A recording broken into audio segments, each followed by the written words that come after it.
Good morning and welcome to JChats with Bender JCC CEO Josh Bender. Josh's guests today are Todd Schenk, CEO of JSSA, and Kylie McCleaf, COO of JSSA. Good morning. I'm Josh Bender, the CEO of the Bender JCC. Welcome back to our weekly live broadcast called JChats. Today we have a really important conversation planned.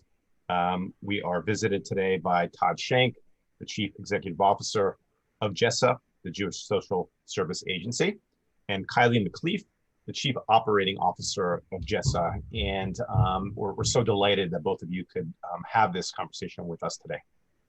It's great to be here.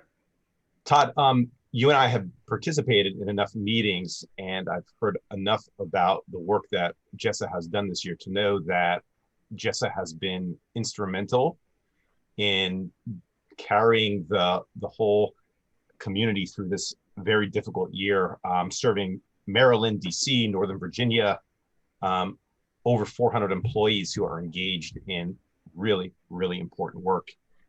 So before we jump in and sort of talk a little bit about what it has been like for JSSA this year, it's always nice to get to know each of you a little bit. So let's start off, share your background, how you got into the field, how you got to JSSA, and we'll start off with that. Todd, why don't you start us off this morning? Sure, glad to. So I'm a Midwesterner at heart. I grew up in Detroit. I actually grew up in downtown Detroit in the shadow of the race riots of the late 60s. And my family was one of a smallish number of white families and even smaller number of Jewish families that made the commitment to stay in the city when many people were taking flight to the suburbs. And I say that because I think that that was a formative experience for me. Understanding really at a pretty early age that people that I came in contact with might have different background, different norms, different kind of family story than what mine was, and not to have the expectation that my experiences were going to be the common shared experience of the community. I think also kind of unusual and unique was, living in an environment where the dominant culture was not the dominant kind of US culture was not the dominant culture of my community. And so I think that opened the door to really understand difference and different backgrounds and listen for that and help kind of to translate my world into others and those experiences. And I jokingly say, but I think there's some truth to it, that pretty much doomed me for a life in social work where I could help understand and translate and gain insight into other people's experiences and learn to be a pretty good listener at an early age. And so out of college, that's really what I wanted to get into. I wanted to give back to the community and wanted to be in an environment where I was working with and understanding people's experiences. So I spent about 5 years in Boston. I worked with the Latino community in Boston doing child abuse and neglect work. I did drug counseling in the prison system.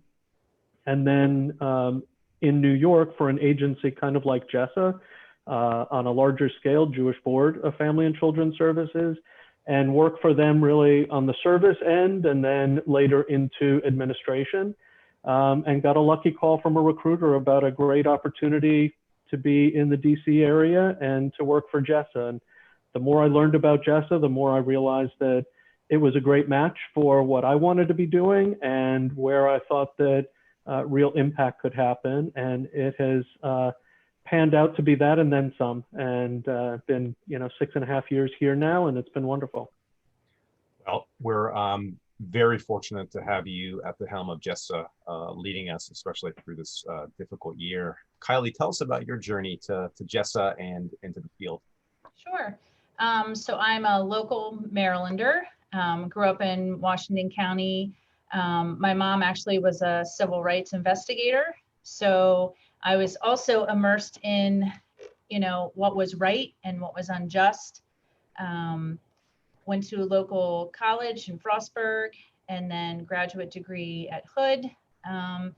And a lot of my work was always with those in need. So foster care, working with adults with severe and persistent mental illness. My latest career actually was about 21 years at Family Services, which is another local nonprofit in Montgomery County that was part of the Shepherd Pratt House system. And with that came early childhood, domestic violence shelters, again, expansion into housing. So this was a great opportunity to stay more local in the community and work with a great team to do some expansion outside of just this county.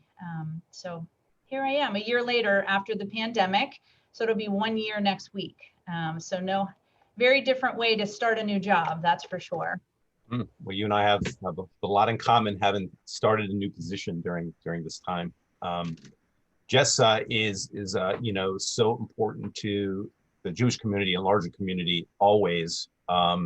This year in particular, Todd, you and I have talked about all the range of challenges that some of them accentuated, some of them new for individuals and families.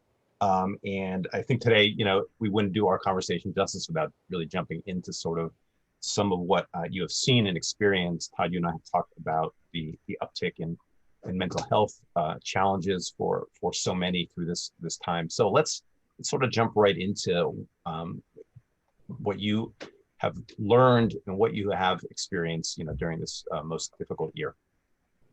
Kylie, why don't you start us off? Sure.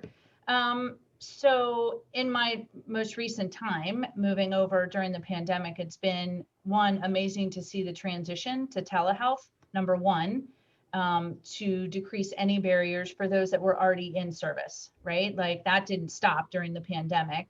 The interesting part was the huge uptick, as you just talked about, in service need and how we can connect to those people. The phones never stopped ringing. Our intake department has stopped answering calls and enrolling. But I think the new piece that we have seen is partnerships. Those other either organizations or schools or local, care facilities that have said, we can't manage all of this. And so how can we partner with JSSA to roll out new initiatives, to connect college students, to connect with MCPS. We have a new initiative with them to be in the schools for 10 schools. And it's really hard in a virtual environment for a lot of our clinicians who their job was to touch and see and connect with kids. And so retraining the staff a little bit about those connections and how, you can't do play therapy in a sand tray here, but what can you get to talk to the family to say, what do you have? Do you have Play-Doh that, during this time we can connect and talk about? I would say that has been an interesting dynamic and change, recently through this pandemic. Also expansion in other counties with governments to say, now we're recognizing this, and this is not going away anytime soon. So again, how can we partner with JSSA to ensure that the needs are being met? And as you're sharing this, I'm thinking about your professional team and all your employees and the what they've had to adjust to this environment in terms of expanding and rethinking strategy and approach. Todd, what else do you want to share with us about? I know there's so much we could probably go for 2 hours on these topics, and they're really, really important topics.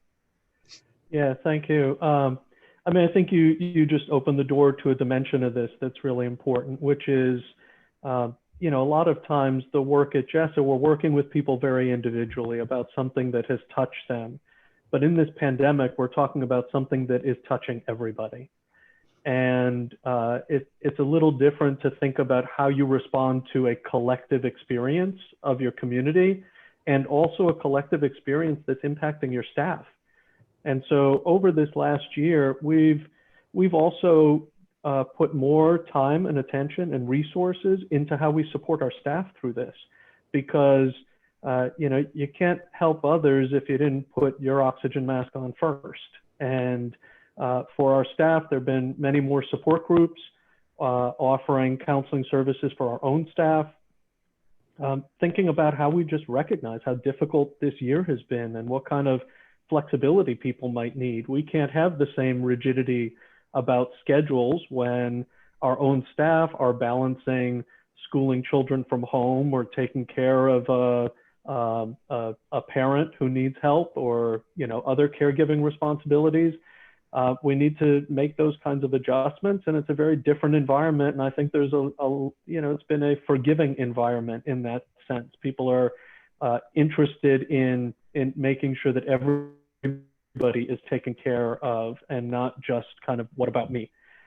So I think that's been, I think we always try to pay attention to our staff, but I think in this environment, it's been a very different kind of demand on us to pay attention and try to support the folks who are helping so many others. Yeah, I mean, that's really a point well taken, through this year, making sure that we're caring for the very individuals who are doing the important work, on the ground. And, we've thought a lot about senior adults this year. And I know at the Bender JCC, we've been working really hard to reach our seniors who typically, historically, would be coming to our facility for programming, for meals. We have this partnership with you all at JSSA, the Coming of Age program. We're out in the community really engaging with seniors, and they're on our minds, and a lot of community members have reached out to me personally to say, is there more we can do? How do we ensure we're addressing this isolation and loneliness, particularly for any adults who haven't been able to make the technology leap? What have you guys seen in this area with seniors? I imagine it's that in and of itself is a really big area. Yeah, so our services for seniors really span a few different areas. One is kind of more physical health issues. So we have hospice program, and they're still really, have been frontline heroes for us. They're going out, seeing people face to face, have been in full PPE head to toe since the beginning of this pandemic, working with a lot of people who have been COVID positive in our community, where often they're really the only person who's able to be face to face and in direct contact, and are kind of the conduit for some family members who can't be there bedside with somebody. So that's been a heavy burden, and I think at the same time also highly gratifying for staff. Then we also work to support people's emotional health, and Kylie's talked about some of that work in the mental health space. And the third area is really, addressing all of the other ways that people's health are impacted that we don't think about as traditional healthcare. Things like you're saying, the impact of social isolation, and who among us can't relate over this past year to how debilitating that can be, how isolating it can be to be cut off from others, and what impact that has on your well-being and your connectedness. And so, we try to use virtual platforms as much as we can to connect with people. But as you said, some people connect easier through that, and some people that just feels really artificial or difficult to navigate. We use phone calls. We have our staff and volunteers who are doing check-in calls on lots of seniors within the community, and making sure, as simple as just a conversation of connection, to also then exploring what kinds of needs there might be and how to respond to those particular needs. And I think, social programming has been particularly challenging. I think, we've experienced it, as you referenced in our joint programming around coming of age. We try to do some stuff through virtual platforms, but, some things that we've done are also, staff has been really innovative in how to create projects that people can connect to. So, we had a Neshama book project that was done with Holocaust survivors, where people were contributing stories and recipes and things about their background that was a nice activity for people to connect to be engaged in, but then also the sharing of that with one another created other opportunities for connection to people in the community, to some of their peers, and really led for people to make other kind of social connections. Yeah, that's wonderful to hear how many different ways you've been able to think about reaching out. I also, as you were sharing about sort of hospice, end of life issues, and the particular strain on the families who've been separated through the pandemic from them. And I imagine that adds a whole extra level of stress on your staff and supporting both the individual, but their family who may or may not be able to, be with them by their side. Kylie, did you want to share? You wanted to add to what Todd? Sure. I mean, I think it speaks to, you have the hospice workers that are bedside, and then on the mental health side, we've created a lot of virtual community outreach and around COVID, loss, grief, social isolation for teens, for adults, just to give them a platform to be with other people that are going through exactly what they're going through. There was a support group even for parents with their older adults in, assisted living, right? So how they can't connect. So how do you go through that? The window visits are one thing, but there's no connection there, and how they can get supported by other people that are going through the same opportunity. And over the past year, we've seen, about 600 people engage in our virtual community outreach. And it's just a constant, what are the community needs? What are we hearing? Who can lead these groups? So it's being innovative at the same time, and being able to connect with the community in general. Great, thank you for sharing that. So, again, we could probably continue down the path on some of these issues. I want to shift us a little bit as we come up about halfway through our JChat and think a little bit about the future moving forward.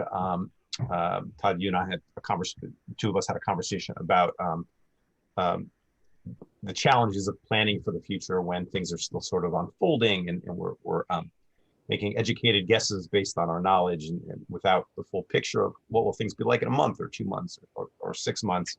I understand you guys are also looking at your strategic plan. I know at the Bender JCC we wrote a plan in 2019, and we're revisiting it and taking a fresh look at it with what we know now. Things are different, and doing a bit of an environmental scan. Where are people right now? What are their needs moving forward? So as we think about JSSA, we think about moving forward, and we think about strategic priorities that you guys like. What does that look like in terms of your planning process, and what are you thinking? What are your lay leaders thinking as you grapple with the continued unknown circumstances? Yeah, I mean, it is an unusual dynamic as you've outlined, and we're in the 5th year of a 5-year strategic plan. So, this is the right time in a cycle to be re-examining and kind of charting where we want to go over the coming 5 years.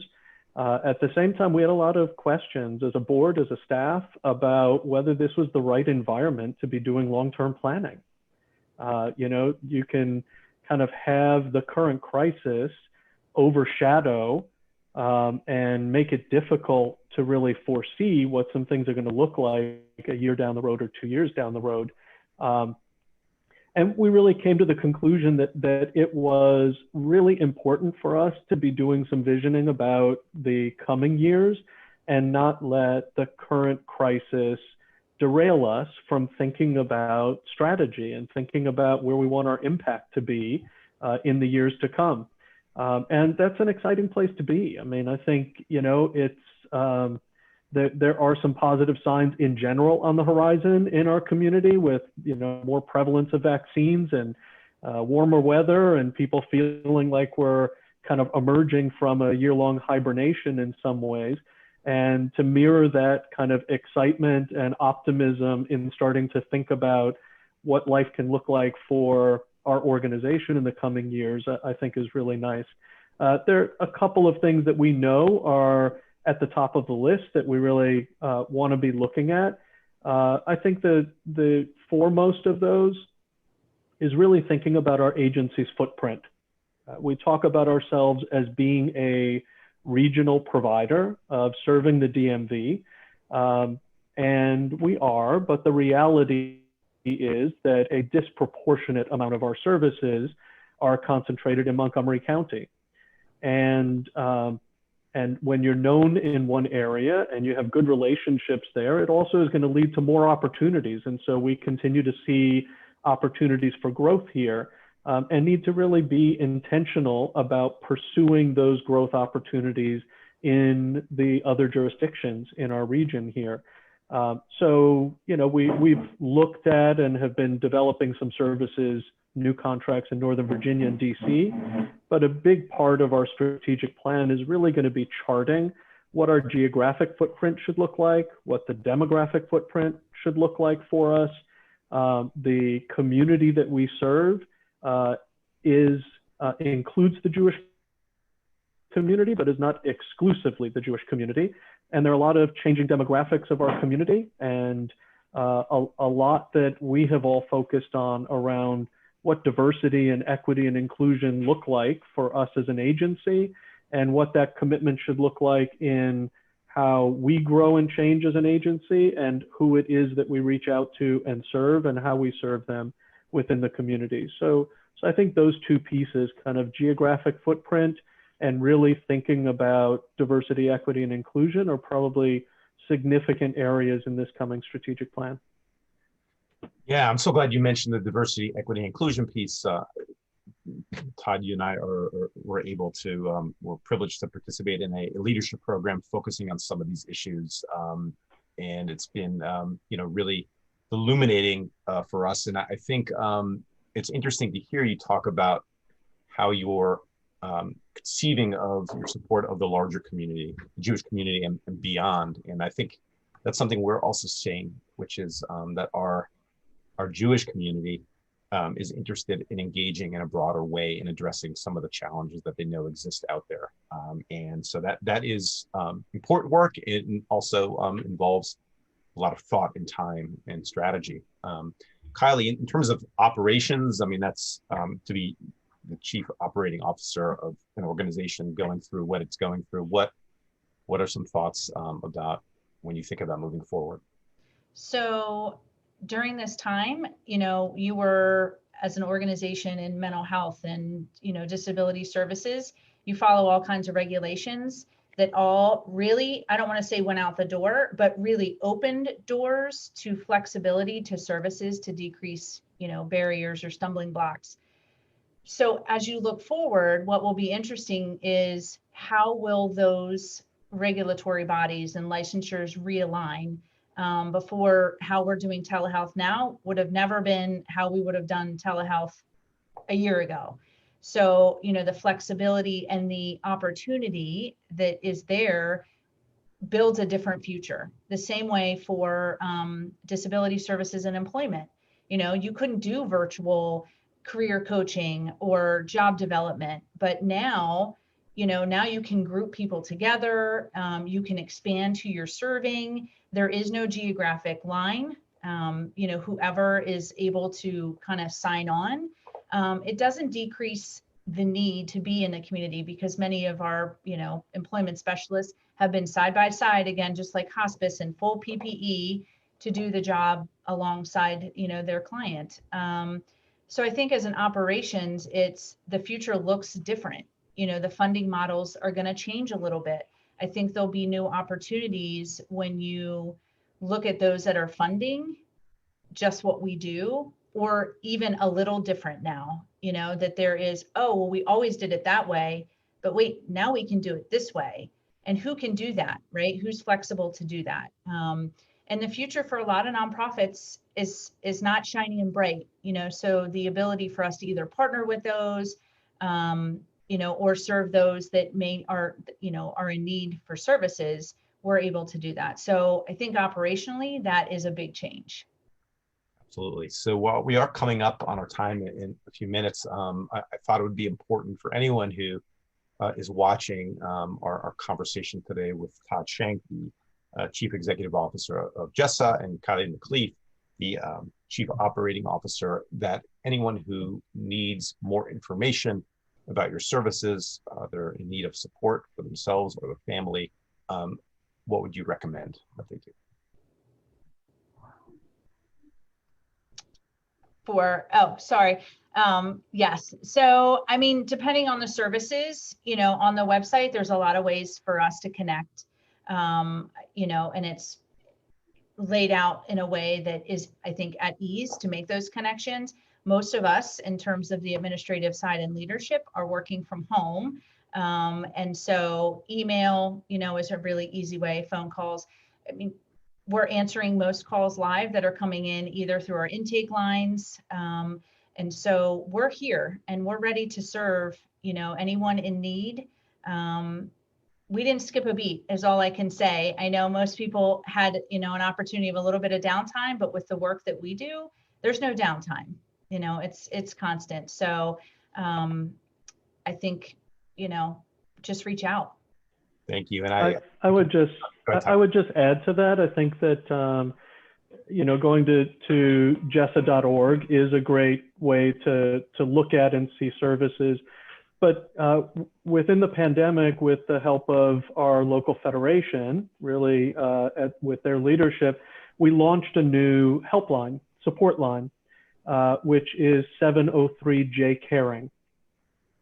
The idea of this is, and this is true even for us who work in the field, this can be a complicated array of services, and understanding the lexicon, understanding what the referral criteria might be.